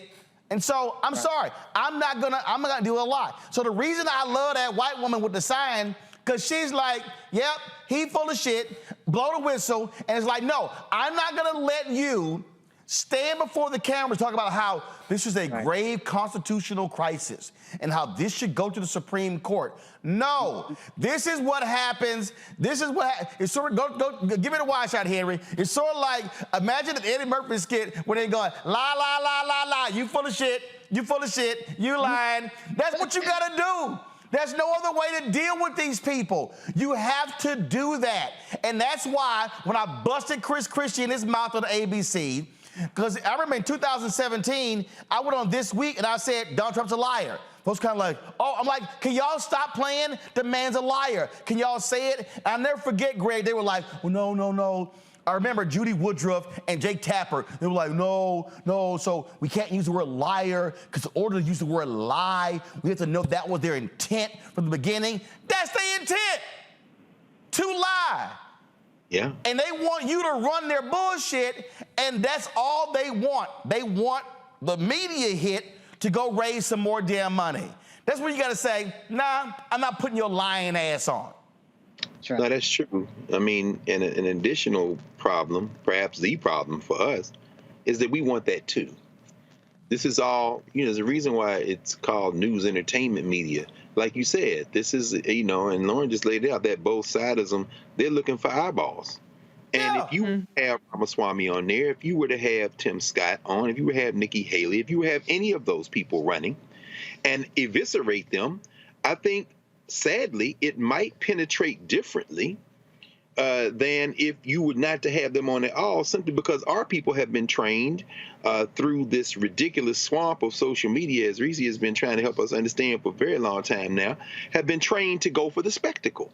Dismembering him in space might actually have some penetrating impact. I mean, we're in a situation now where, as you say, there are no rules and all gloves are off. If the Democrats win the presidential election, these white nationalists have let you know that they don't give a damn. This looks more like the 1850s than it does the 1950s. In other words, they are going to fight a civil war until they win or they break the thing. If Donald Trump or the Republicans win, then we know what we are in for. Clarence Thomas may retire, and they may try to even expand the Supreme Court because there are no rules. We are now in a point where we are past the event horizon of what's going to happen if they ever get any momentum. They not only have momentum now, they have embraced the fact that it's either going to be re-rule or we ruin. That's it. So now we've got to figure out how we respond. Now, I'm all with you. Let's go all in. But if we're going to go all in, we got to go all in. So here's my deal. My deal here, Reese. First of all, his ass has 6%. I ain't talking to nobody at 6%. Right. I'm not. Okay? I don't care how many times Mary Ann Williamson's people email us. Okay? Yeah. I ain't talking to Mary Ann Williamson because she's not a real candidate. I'm sorry, y'all. Now, we can sit here and go, oh, no, but, well, a person, that's how they get a shot. They ain't real, okay?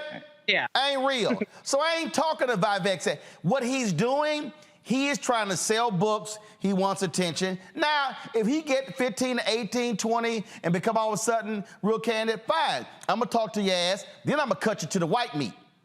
Because, see, I'm going to tell you, I'm going to say, no, I'm going to say, your ass lying. Right. And then I'm going to say, listen, Vivek, Roland can't get fired like Don Lemon. No question. No question. Oh, yeah, see, for sure. That's the deal. I'm going to say, you're lying. I'm going to call you out. Look, listen, y'all. September 19th is the 2-year anniversary last time I was on This Week. You know why they called me back? Because I told Sarah and Chris, both of y'all are the reason that Donald Trump got in, because y'all chose to work for him. This whole system, this whole bullshit media system, is that they don't like being confronted with their lies. That's the reason why Fox News punk asses won't call me. Here's a perfect example. Now, media put this together. This is the kind of, this is the BS that they do if they don't like getting called on, but why you gotta learn to say, no, you are a lying hypocrite. Watch this. You cannot have a country led by a president subject to ongoing criminal investigations, potential indictments, and never-ending hearings. The RICO statute, that's just theater. That's just a bunch of theater in the midst of politics and a legal thing. Hillary Clinton could be sworn into office while still being under investigation from the FBI, which would then put this country into a major constitutional crisis. This will be nothing other than a show indictment to cover their overtly political, never-ending persecution of any and all things Donald J. Trump. She's under FBI investigation less than 2 weeks before the presidential election. Holy smokes. Yes, Donald Trump is a flawed man, but his sins are minor compared to those of his persecutors. The American people are about to have a candidate who is clearly going to be under criminal investigation for the entire first and second year of her presidency. All these indictments are about politics. Not a single one of them is about the law. See, that's where, again, if I'm going on and be like, here, Sean, on this date, your ass said this. Now you're saying something 180 degrees different. I'm sorry, what's the difference? See, you got to check their ass in the moment. But the rest of these people want to play nice because they trying to book them again. They're trying to come back on again. And they have no problem trying to, well, no, I think it's important for us to hear both sides. It's not important for me to hear your ass lie. Right. And somebody has to be willing to say, your ass lying. Well, they're making money off of it. They're making money off of it. I mean, we learned that, again, with Donald Trump and CNN in 2016. But CNN was making money off of the ratings of him standing up there and creating the spectacle that was getting clicks all over the place and getting viewership. And as long as you have that marriage between the clicks to the website, the clicks to the ads, and the spectacle, you will get the spectacle. On top of that, particularly for politicians, you can lie about politicians because of Time Sullivan and the malice standard. You can lie about politicians all day and all night, create a spectacle, create clicks to the website, and get away with it. There is no legal recourse. I don't care what anybody says. There's no legal recourse for an elected official who is slandered or defamed by somebody on TV. Dominion voting machines, they're not an elected official, so they sued Fox and they won on defamation. But for elected officials, anybody can say anything. That's why these guys, Vivek, Donald Trump, they know I'm getting publicity. I'm getting my lies out. If you're going to air me and put me in front of millions of people, I'm going to do it. I'm going to get on there and I'm going to keep lying. And that's what they do. And the media is stupid for allowing that continuously to happen. And Racy, what has to happen between now and next year, every time they lie, they must meet a haymaker. Not a jab, not a little tap. They need to be punched in the face repeatedly. Yeah, but don't hold your breath. for that one, okay? Every outlet is not a Roland Martin Unfiltered. And the reality is these people feel comfortable going on these shows because they know that there's only so much pushback. They know that they can filibuster and overtalk and still get their highlight reel. And to the extent that they are challenged, they look at it as, oh, the biased liberal media, and they use it as a fundraising call. But the reality is that this kinds of stuff from Vivek is not doing him any favors. He has been polling third, but after the debate, his unfavorable shot up. White people don't like you getting too mouthy with people all the time. You know what I'm saying? So some of it might be cute for a while. But I think it's starting to wear a little thin on them. So I expect that he will flame out very soon. My only disappointment is that he's such a buffoon that I think that he really stains the entire party with his buffoonery, to the extent that if he does drop out, it will almost make other people seem normal, and they are just as dangerous as he is, even if they don't have the same level of spectacle. So this is the final comment on this, and go to Greg to close us out, then I'm gonna go to a break. So here's what I mean when I say you gotta punch them in the mouth. I'm not just talking about when they're on television and when they're doing interviews. What I'm talking about is everywhere. Oh, so y'all were a little upset when a couple of new Black Panthers stood outside of a polling location. Oh, so now y'all want to change the rules to where your little poll watchers can now just roll up on folks and listen in on conversations. Okay, I'm just waiting for the group to say we're going to recruit 5,000 Black folks nationally to roll up in white polling booths and white polling locations, in red polling locations, and for them to freak the hell out when they see 10, 20 Black men rolling up as poll watchers. See, every time they have one of these news conferences, it needs to be folks with their standing behind there with signs and blowing whistles and driving their ass crazy. Because see, what the Ed Blooms are doing with these lawsuits, what they are essentially doing is they're harassing Black America. That's what they're doing. And what I'm saying is, as you know, Greg, I would like to say, you got to break their backs. This is not the time for us to be nice. Listen, I agree. I am not, the reason that Montgomery brawl resonated when that brother picked the chair up and knocked the shit out of homegirl, because they said, we tired. I'm telling you, there needs to be some proverbial, folding chair pickups in everything, because I keep warning our people. All y'all watching right now, I'm trying to explain to y'all what they have in store. They are literally doing it. People need to understand something, Greg. These people right now in this city, so everybody who's watching, 2 blocks that way is the White House. Yeah. About 10 blocks that way is the Heritage Foundation. Yeah. And you know what these folks are doing? They are meeting, and they are planning, and they are looking at what Trump did those 4 years. And they have already created a massive plan to take over every facet. There will be no separation. There will be no walls. It won't be all political appointees and then folks who work for a long time. No, they literally have already said, we are going to fire people who disagree with us politically.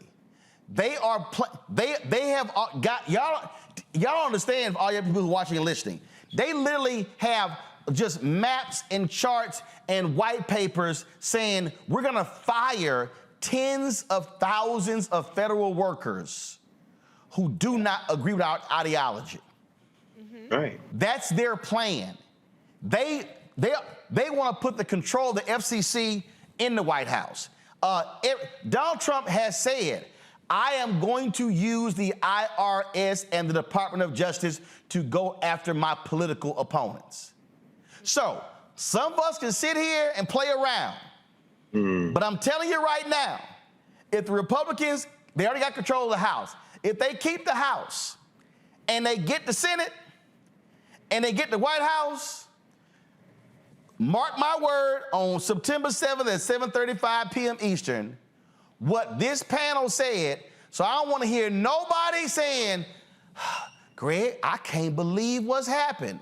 Because we told y'all asses what they were going to do. Greg, go ahead. Yeah, no, I agree with you. I mean, I really don't care. I'm not in the kind of I told you so person. Because I am. I'm petty like that. I know, but I mean, I'm King Petty. Go ahead.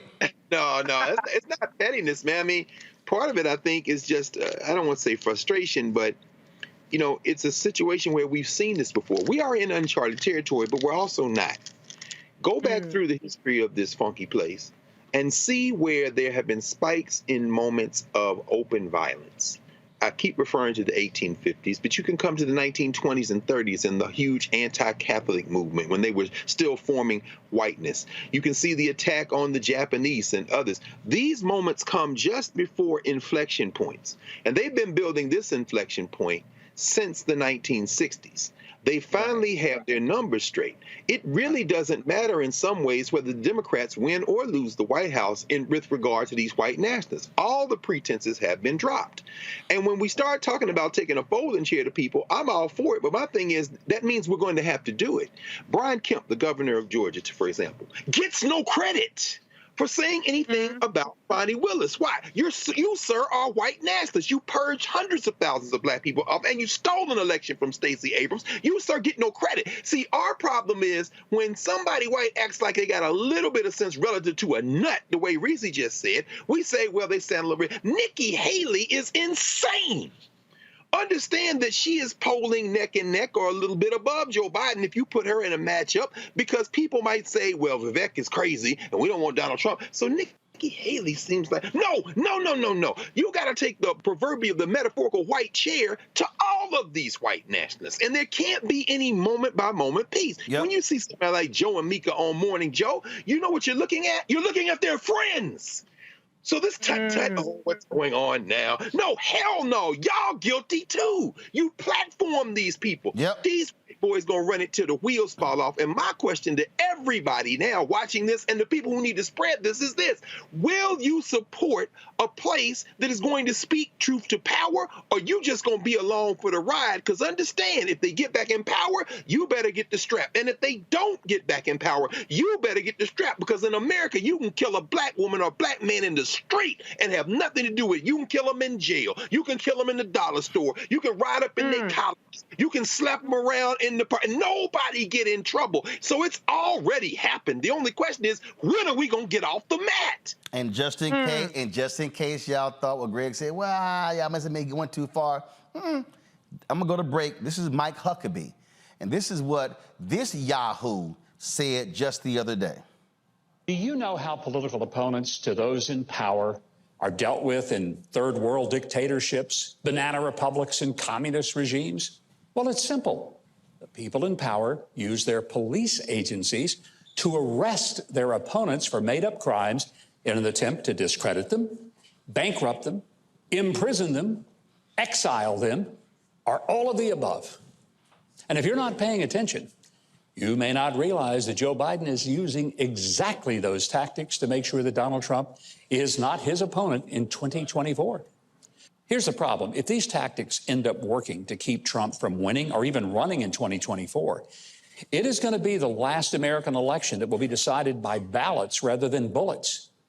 Do you know how political opponents to those in power are dealt with in third? Now, go back full screen. I want y'all to show y'all where this aired. World dictatorships. Look at that top right left-hand corner. That was on TBN. The Trinity Broadcasting Network. Mike Huckabee was talking to those white evangelicals, and it's a whole bunch of black people who also watch and support TBN.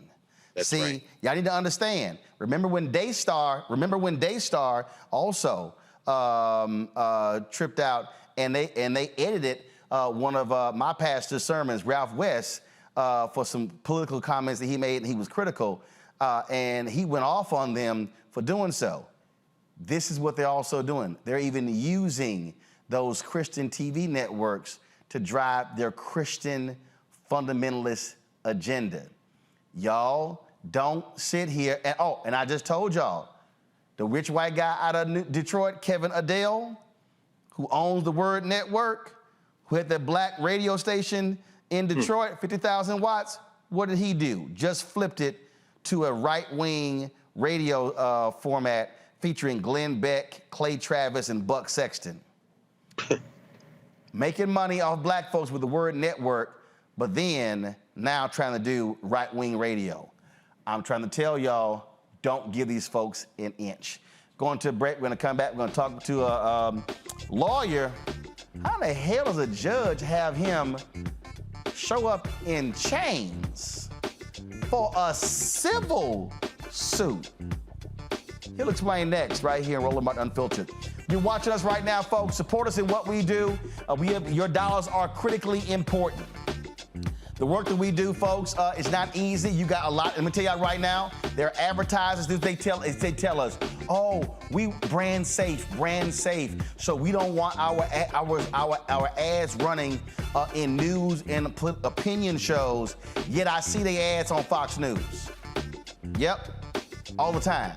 So when you give, you are keeping this show and other shows on the Black Star Network on the air. So send your check to Black Star Network, P.O. Box 57196, Washington, D.C., 20037-0196. Cash App is $RM Unfiltered. PayPal R Martin Unfiltered.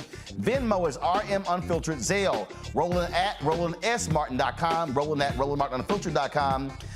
Please, folks, again, we are about $400,000 behind our goal. The goal is to get 20,000 of our fans contributing on average $50 each. That's $4.19 a month, 13 cents a day. I totally understand those who cannot give that. So many people have given less, but people have given more as well. And so your donations are critical to us being able to do this work, staying independent and free, being able to speak the truth that is necessary. And so please, that's the way for you to give. Download the Black Star Network app, Apple phone, Android phone, Apple TV, Android TV, Roku, Amazon Fire TV, Xbox One, Samsung Smart TV. And be sure to get a copy of my book, White Fear, How the Browning of America is Making White Folks Lose Their Minds. Proceeds go right back into the show. And so you can get that at bookstores across the country, Barnes & Noble, Amazon. You can also get the audio version on Audible. We'll be right back. Next, right here on The Frequency, the woman they call the Gifted Eye, hip-hop celebrity photographer Coy Soldier. She's the master storyteller that captured the history of hip-hop through the lens of her camera. Tupac comes out, the next thing you know, you didn't know who they were at first. You just seen all these dudes just come rushing the stage. Then you realize Biggie gets a bottle of champagne, he pops it open, sprays it on the crowd, he drinks the bottle. Coy Soldier, the hip-hop celebrity photographer, joining me right here on the next episode of The Frequency on the Black Star Network. Next on The Black Tape with me, Greg Carr. What do Deion Sanders, a lawnmower, and the phenomenon of invisible labor all have in common? They're all now part of, shall we say, a colorful lore at our historically black colleges and universities. Our Master Educator Roundtable convenes to explain it all as we explore the good, the bad, and the downright ugly of one of Black America's national treasures. That's next on The Black Table, right here on the Black Star Network. On the next Get Wealthy with me, Deborah Owens, America's Wealth Coach, Black women are starting businesses at the fastest rate than any other segment. However, finding the funding to build them is challenging. On our next Get Wealthy, we're going to talk with author Catherine Finney, who wrote the book, Build the Damn Thing. And she's going to be sharing exactly what we need to do to achieve success in spite of the odds. As an entrepreneur of color, it's first, building your personal advisory board. I think that's one of the things that's helped me the most. The personal advisory board are the people who are in the business of you personally, and want to see you succeed. That's right here on Get Wealthy, only on Black Star Network. Hey, it's John Murray, the executive producer of the new Sherry Shepherd Talk Show. This is your boy, Earthquake. And you're tuned in to Roland Martin Unfiltered.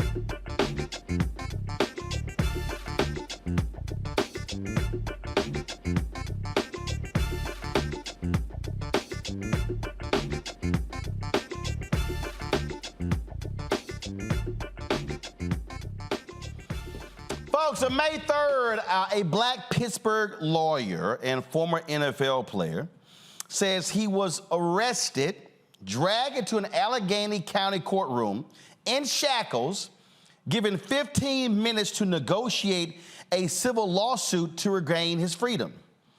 When Walter Bernard did not comply with the judge's wishes, he was arrested again and forced to appear in court to argue the same civil case on August 9th, and this time stayed in jail for nearly 3 weeks. Bernard has filed a federal lawsuit against Allegheny County Common Pleas Court Judge Philip Ignelzi for multiple civil rights violations. Walter Bernard joins us right now from Pittsburgh. Glad to have you here. So, what the hell? Well, first of all, what was the civil case? Yeah, so just to give you a little bit of background, the case was about my brother, who's also my business partner. We had opened an escape room, and escape room was like a place where families could come enjoy different activities for the weekend. We did corporate events. We were very active in the community. The way that our business ran, it was designed where it required certain automation. So we needed a minimum of 4 people to operate the different activities. COVID happened, and when COVID happened, we were shut down. The governor governor of Pennsylvania put in a mandate that required businesses to not operate. If we were to operate, we would be fined $10,000, I believe. And there was a clause in our lease agreement. A lot of attorneys refer to it as a force majeure clause. The clause allowed us to abate the rent. Abate the rent just means we weren't required to pay the rent as long as we were shut down. So we desired to exercise that clause. The landlord said he wasn't going to recognize that clause, and he threatened that he was going to sue us, which he ultimately did. He said, you have 2 options. You can either continue paying the rent, even though you're shut down, or you're going to terminate the lease. At that point, we went and we sought a commercial real estate attorney, and he argued that the ability to operate our business, it was impossible because we were shut down.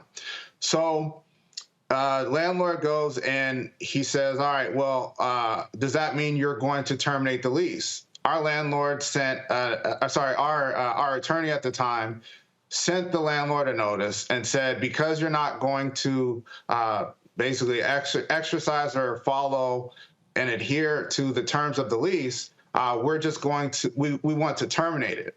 We never heard back from the landlord. Next thing we know, we get filed a lawsuit for possession of the premises and for money damages. The lease how much were they trying to recoup?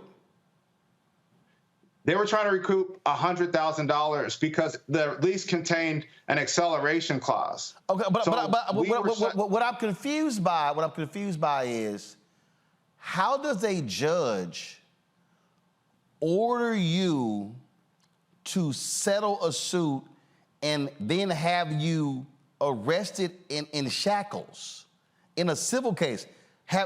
I've never heard of a judge doing this in a civil case. Yeah, so that's puzzling a lot of experts. What ultimately happened is they sued us for an acceleration. The lease also contained an acceleration clause. So the original judge of the case says $100,000 for the plaintiff landlord. And with that being said, he also stated that we were to be credited because the reason why we vacated the premises was because while we were shut down, the landlord came and stole thousands of dollars of our items. He came in and stole from us. I understand in terms of, you know, the ups and downs of it, but here's what I'm trying to understand. First of all, was there an ongoing trial? There was not an ongoing trial. It was just a lawsuit. Yes, it was a lawsuit. What happened was the judge Ignazzi, he was not the original judge of the case. The original judge of the case said, I retain exclusive jurisdiction of the case, meaning he oversees all matters of the case. Right. There were still underlying issues that need to be settled, and Ignazzi jumps in as another judge, and he listens to the Wait. So one judge is assigned this case. Correct. And y'all were dealing with that judge. Correct. Then all of a sudden, this dude jumps in and then orders you, like literally, did he send sheriff's deputies to come get you? Where were you? Were you arrested? What happened? Yes. So he jumps in the case. He says that he jumps in the case when this matter was actually before the appellate court, and he did not have jurisdiction. It was appealed, this matter. And so what happens when a case is appealed, it takes away jurisdiction from the trial court. Yeah, I mean, when the case is appealed, it's down at the appellate court. Right. So this dude jumps in. And I'm trying to understand. Where were you? Did they come and arrest you somewhere? Where were you? Right. So I was in my home, and was this weekday weekend? This was May 3rd, I believe was I believe it was a Wednesday. Okay, so you at the house, all of a sudden, what? Sheriff's deputies show up saying, "We got an arrest warrant for you?" No. They knocked on my door, would continue to knock. I have dogs. The dogs started going crazy, and they were relentless. They were talking to neighbors. It wasn't until they called me on the phone. A detective leaves a message on my voicemail, which I still have, and he says, "You need to come to the door. You're not in trouble. The sheriff just wants to see you, but if you don't come to the door," he said, "that the situation is going to get worse." Okay, so wait a minute, hold up. So do they eventually arrest you? Yes, they arrest me under the legal definition of arrest. I was not free to go anywhere. Right. But what I'm saying is, but what happened? How did you get in the shackles and then go into the courtroom? How did that happen? I was required to get into the sheriff's vehicle. Got it. They drive me down to the courthouse. Got it. And they throw me in a holding cell, and I was required to, I couldn't get out of the holding cell. Right. And then when I was summoned by the judge, that's when they shackled me and brought me before the judge while wearing shackles. So, and you go before the judge, and the judge tells you, you got 15 minutes to settle this lawsuit, or I'm going to keep you in jail. Yeah, so what he said was he had previously put in an order, and the order, if you look at the plain language of the order, it actually did not require us to do anything. So when I first walked into the courtroom, he asked me, he says, "Why did you disobey my order?" I said, "I did not disobey your order." So he said, "All right, here's what we're going to do." He says, "You have 15 minutes or less." He says, "You're either going to settle this case." That's option one. He said, option two is the financial documents, your personal brokerage accounts, federal tax returns. You're going to turn those over, and you have to make the decision in 15 minutes. And if you don't, I'm going to finish processing you in jail. You're going to get fingerprinted, and you're not going to get out until you comply. And what then happens? That then happens, and you spend 3 weeks in jail. No. So this was the first time. So what ends up happening is he goes back to his chambers, I call him back and I say, my client is not here, so I can't do option one because there's a dispute currently as to the numbers. And I said, under the professional ethic rules, I cannot accept a settlement without even speaking to my client. We had no idea that this hearing was going on. You gave me no notice, no opportunity. You pulled me out of the house, so I can't choose option one. Then he says, go ahead. Here's what I'm trying to understand. What I'm trying to understand is, one, have you filed a complaint, a judicial complaint against this judge for overstepping his bounds? Two, did the judge who was overseeing the case, has he said anything about this guy stepping in and just assuming control of this? So that's your question. Yes, there was a grievance filed by myself against the judge. Got it. He also filed one against me, and the original judge did not step in. What ended up happening the rest of the day is I said I have to pick option two, and he gave me interrogatories, which are formal legal questions provided by opposing counsel. Opposing counsel starts asking me questions. When I try to object, the judge threatens me.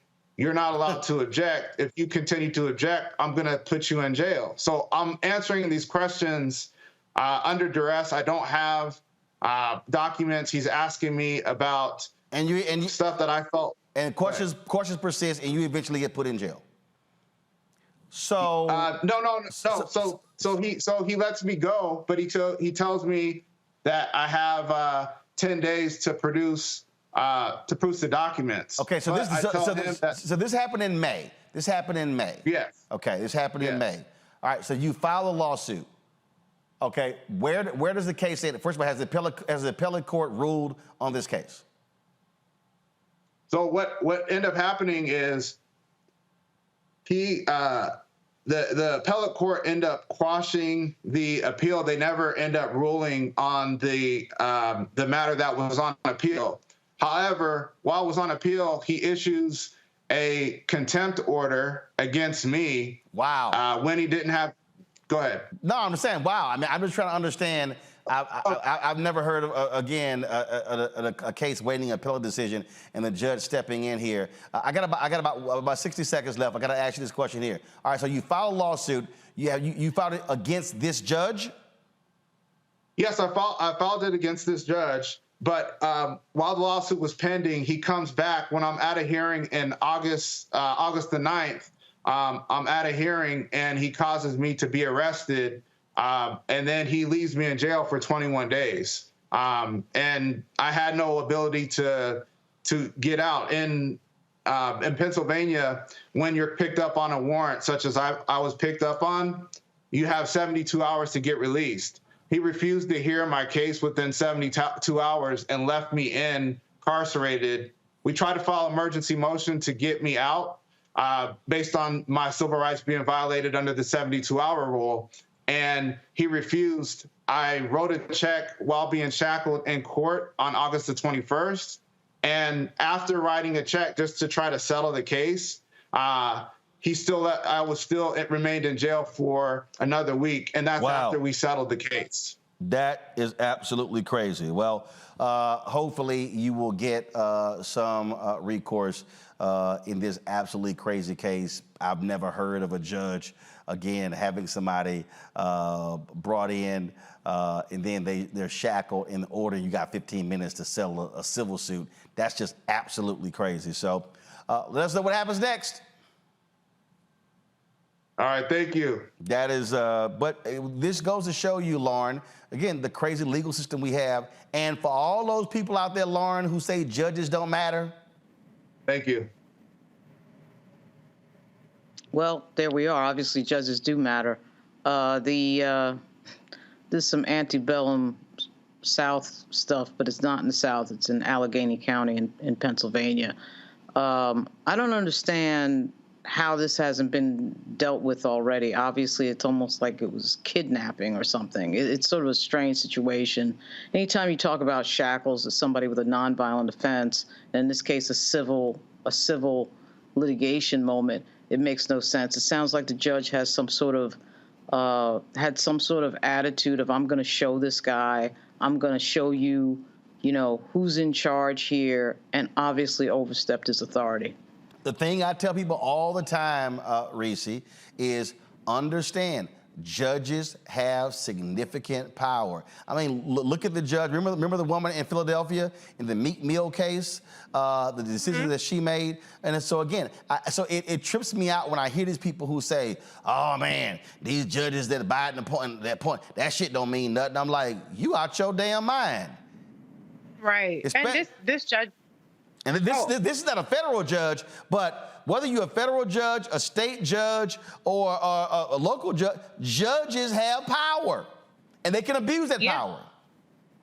Well, that's the key point, is the abuse of power. I mean, he wasn't vested this power, but he was able to weaponize the appearance of having power to get the police to do what he wants to do, to get the prisons and the jails to go along with what seems to me to be false imprisonment and, like Lauren said, kidnapping. And I would add extortion, okay?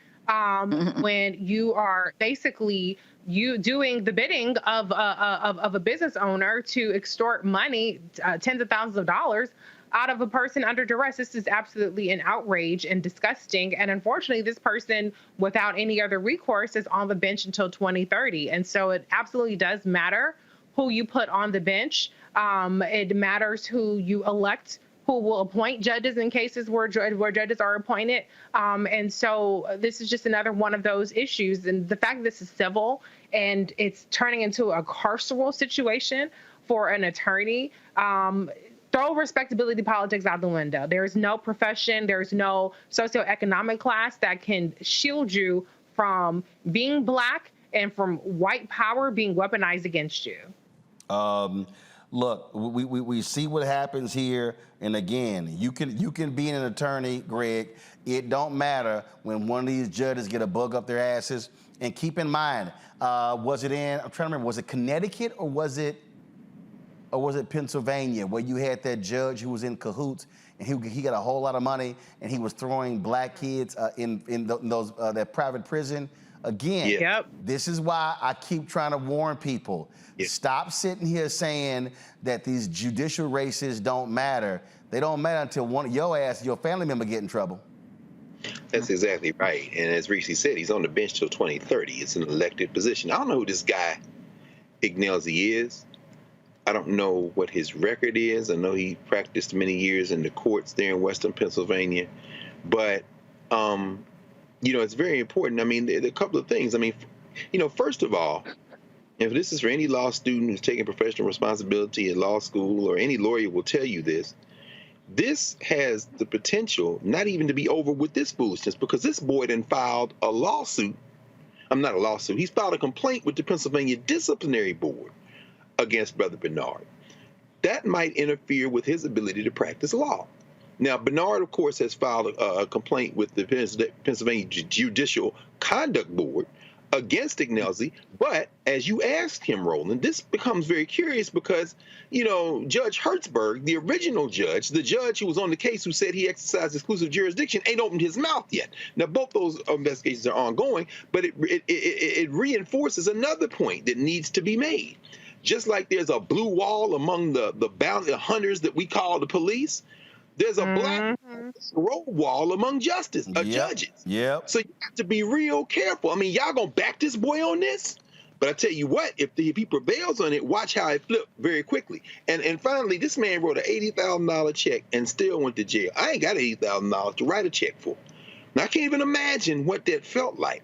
Because at the end of the day, if you get in the grips of one of these people like this and the system is not going to back you, this guy clearly thinks he can get away wherever the hell he wants to get away with. And that becomes a system that when we turn on it and people want to know why, you can pull this case up and add it to the litany of abuses. And And there you go. All right, folks, that is it for us. Lauren, Reese, Greg, I appreciate y'all being on today's panel. Thank you so very much. All of y'all who are on YouTube, if y'all had not hit the like button, hit the like button, y'all. It ain't that hard.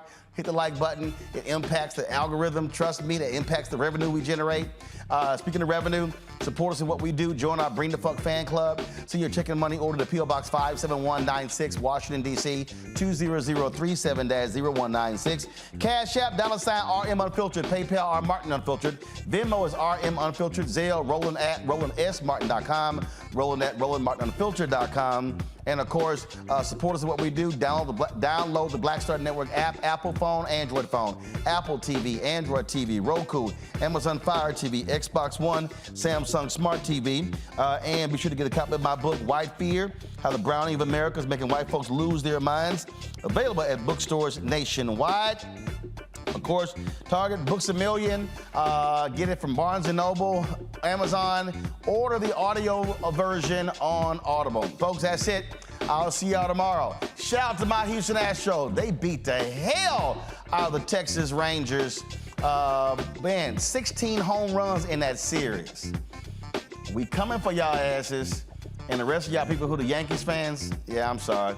Y'all in last place. Deal with it. All right, I'll see y'all tomorrow. Holla! Folks, Black Star Network is here. Hold no punches! I'm real revolutionary right now.